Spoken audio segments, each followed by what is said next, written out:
Well, Venezuela suffered a brutal military direct aggression by the U.S. government, which kidnapped in a very criminal way the legitimate president, the elected president, which is a very gross violation of international law, which is unacceptable to the international community.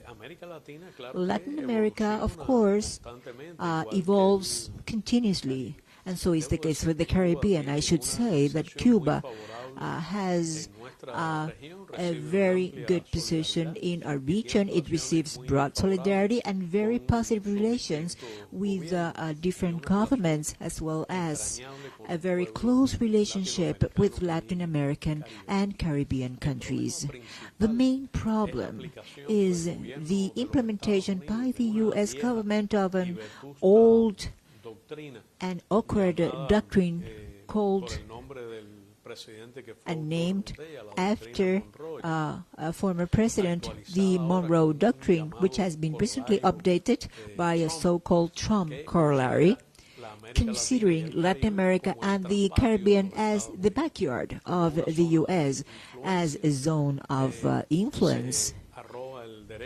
The U.S.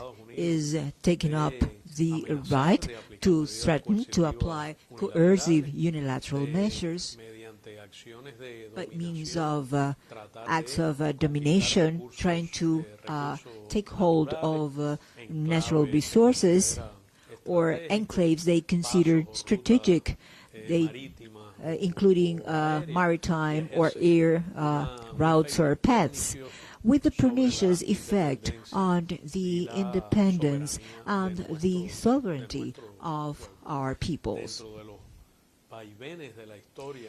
In all of these upheavals of history in our region, the essential contradiction lies between the U.S. imperialist attempts to control our destinies, even by resorting to military technological domination, among others, and to exploit our natural resources by trampling upon our independence and sovereignty. But time and the historical trend will favor our region to achieve its goals and for it to be able to act in concert on the basis of consensus and for its voice to be heard in the international arena.